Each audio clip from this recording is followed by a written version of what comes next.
Hello, it's Steve Mills here. Welcome to my live stream, the Results Mastery live stream. Thank you for being here. I do appreciate your time, and my job as I see it is to make sure that you get the best return possible from your time in being with me. I'm going to try and deliver some real value. I'm going to be doing these every Monday, Wednesday and Friday. My mission, one of the things that I've been trying to do for the last 31 years, is to help small businesses to become more effective and avoid the problem that 80% of business startups go bust within the first 5 years, which for me is a terrible statistic, and one that no doubt causes a lot of pain and grief and disappointment in people's lives. So I've made it my mission to try and help, to do my little bit to try and help and solve that problem.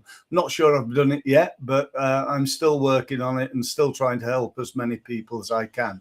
As I mentioned, 31 years I've been doing this being advising and helping, coaching, training, and learning from many of the world's leading sales, marketing, and business development experts. In that time, excuse me, in that time, I've worked with over 10,000 businesses, and I've helped achieve an average of 45% growth within 12 months. And the key word there is average, and it's such an important word. Some clients don't do as well, others do better, often dependent on the amount of time, effort, and in some instances money that they put into it. So I'm going to make a start. Today we're looking at something called overcoming business obscurity, which is, I believe, is one of the biggest reasons why businesses fail. More about that in a minute. Just one thing before we start.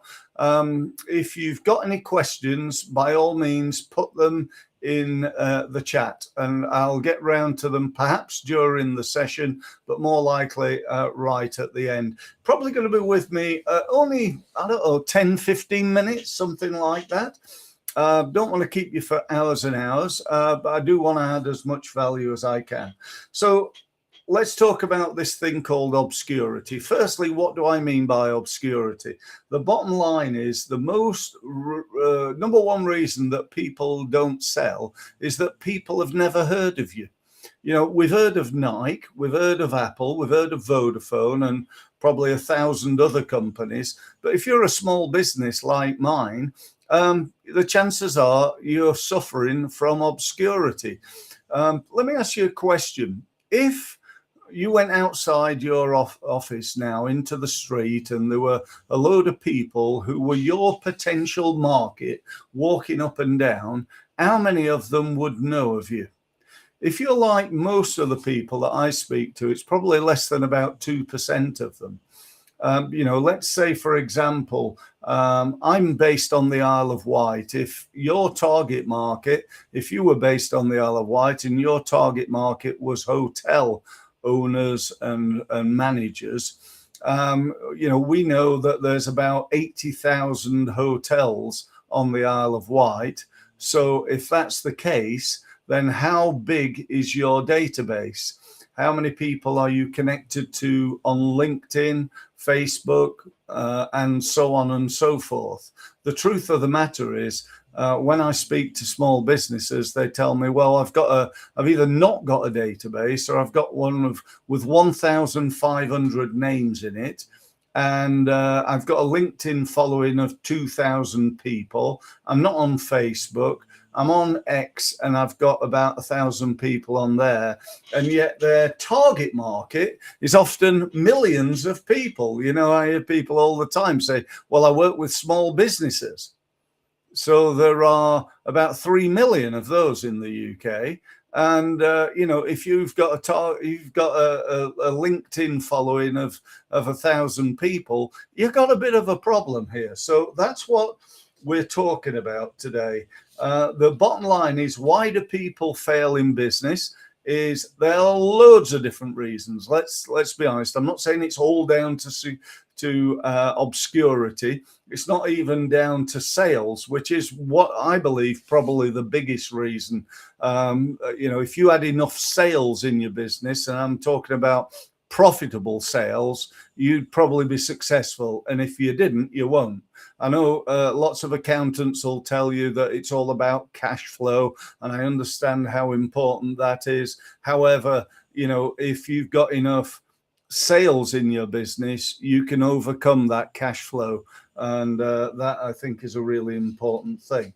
So think about your business for a moment. About, are you suffering from obscurity? How many people, what do your numbers look like? How many LinkedIn contacts have you got that are your target market, not ones from your past business that are no longer relevant, that are your target market? How many on Facebook? How many on Instagram? How many are on X? And so on and so forth. How many YouTube followers have you got? How many people have you got on your email list? And what I'm talking about here is how many people have you got that you can put a sales and marketing message out to right now, today. That's the bottom line. Now, I know you can go on and, to perhaps Google and do some paid advertising, or Facebook, or YouTube, LinkedIn, and so on. You can go and pay those organizations to put you and your company and your products or services in front of your target market. I know you can do that. And that's great.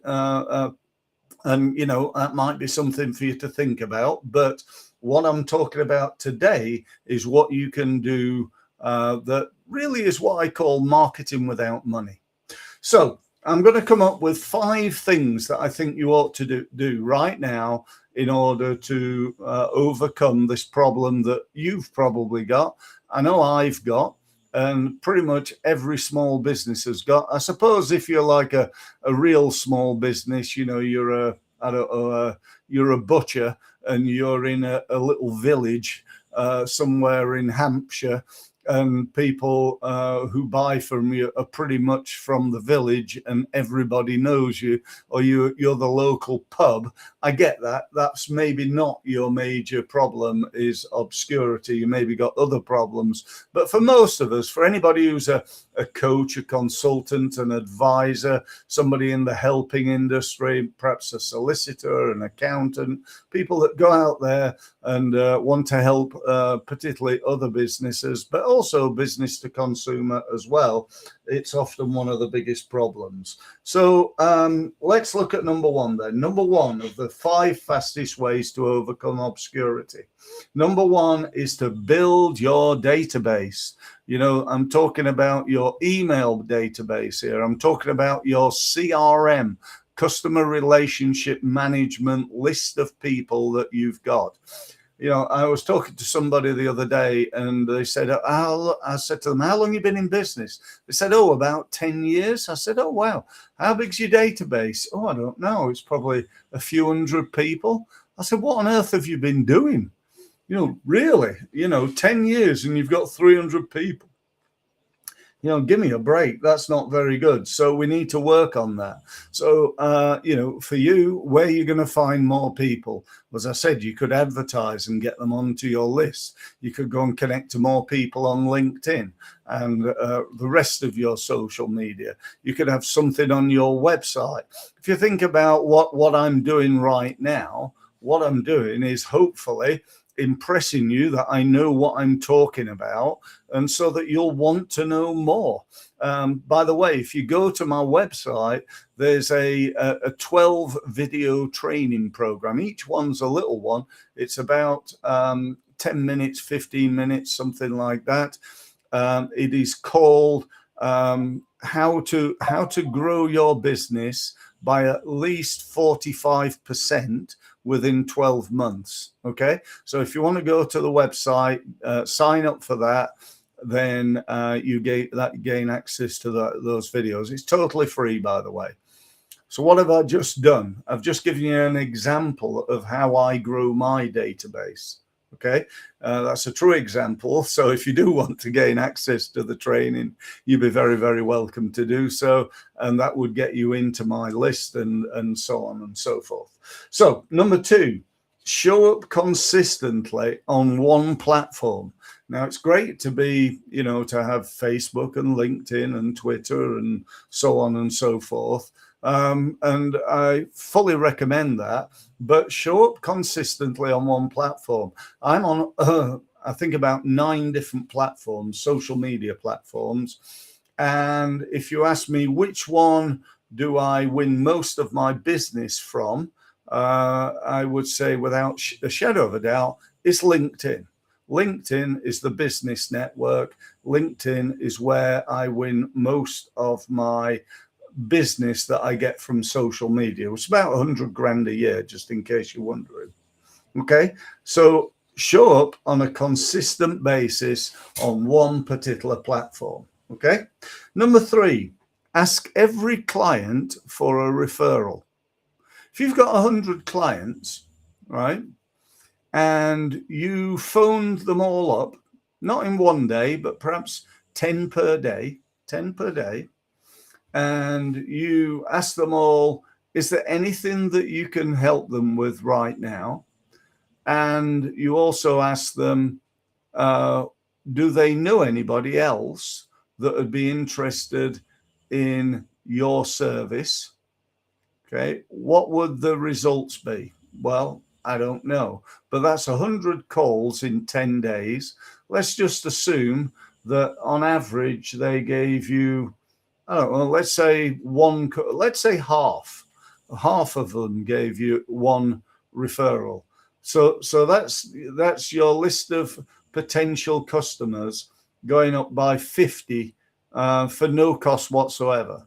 The good news about a referral, if it's a recommendation, they tend to convert higher than, let's say, a lead that's come from your website. So, it might mean that you win 50 referrals, you get 10 meetings, 5 sales, and that's a pretty good deal for you, dependent on how much your average unit of sale is. So ask every client for a referral. By the way, how often would you ask them? What, once and that's it?